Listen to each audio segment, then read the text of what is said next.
এই লক্ষ্মীপুরে শতভাগ দুর্নীতিমুক্ত প্রশাসন যেন থাকে, শতভাগ আমরা যেন সবাই থাকি, সেই দিকটাই আমাদের সবচেয়ে বড় সততাতে উনি এত বেশি মূল্যায়ন করবেন বা করছেন এখন থেকে, এত অ্যাক্টিভ প্রত্যেকটা মন্ত্রণালয়ের ব্যাপারে, প্রত্যেকটা মন্ত্রীর ব্যাপারে, প্রত্যেকটা ডিপার্টমেন্টের ব্যাপারে ডে ওয়ান থেকে শুরু করে এখন পর্যন্ত আমি দেখতেছি যে তার তীক্ষ্ণ বুদ্ধি, চিন্তাধারা এবং লক্ষ্যে পৌঁছানোর জন্য কিভাবে 180 দিনের দ্রুত সময়ের মধ্যে কাজগুলা করা, যেটা নির্বাচনী কমিটমেন্ট ছিল, কিভাবে ফ্যামিলি কার্ড নিয়ে আসা, কিভাবে বৃক্ষরোপণ কর্মসূচি তিনি যেটা বলেছিলেন 25 লক্ষ 25 কোটি গাছ তিনি 5 বছরের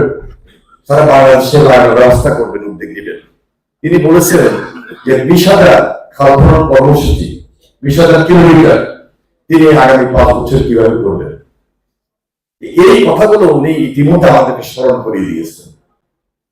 প্রত্যেকটা ডিপার্টমেন্ট কাজ শুরু করেছে এবং আমরা যারা দায়িত্বশীল আমরা আমাদের অবস্থান থেকে খুব অ্যাক্টিভ হয়ে আছি এবং সততার সহিত দুর্নীতিমুক্ত থেকে চ্যালেঞ্জ নিয়ে দায়িত্বশীল অবস্থান থেকে, আর আমার এই লক্ষ্মীপুরে আইন শৃঙ্খলার উন্নতি যেন সবসময় থাকে, আইন শৃঙ্খলার যেন খুব কঠোর থাকে, নিরাপদ লক্ষ্মীপুর যেন থাকে এবং এই লক্ষ্মীপুরে শতভাগ দুর্নীতিমুক্ত প্রশাসন যেন থাকে, শতভাগ আমরা যেন সবাই থাকি, সেই দিকটাই আমাদের সবচেয়ে বড় ব্যাপার। আমাদের প্রধানমন্ত্রী তিনি পার্সোনালি খুবই জানা লোক এবং এমন এমন কথা, এমন এমন দায়িত্বশীল অবস্থা থেকে কথাগুলোকে তুলে ধরার পয়েন্ট, সেগুলো আমাদের শিক্ষণীয় অনেক কিছু আছে। আমি সে অবস্থান থেকে বলছি, আপনাদের কাছে ছিলাম, মন্ত্রী হওয়ার কারণে আমাকে আপনারা দূরে ঠেলে দেবেন না। আমি চেষ্টা করবো আপনাদের কাছে থাকার জন্য, আর আপনারা চেষ্টা করবেন আমাকে কাছে ধরে রাখার জন্য। আমি এই আহ্বানটুকু প্রায় করি।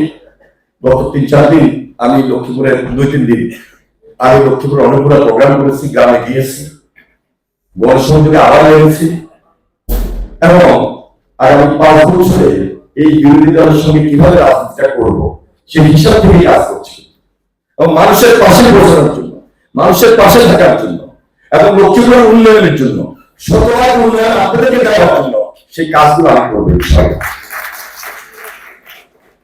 আমি বেশি কথা বলবো না, কথা অনেক কিছু বলতে গিয়ে হয়তো কিছু কথা থেকে যায়, আবার অনেক কথা বেশিও বলে ফেলি। কোনো কথার মধ্যে যদি ভুল থাকে আপনারা সেটাকে ক্ষমা সুন্দর দৃষ্টিতে দেখবেন।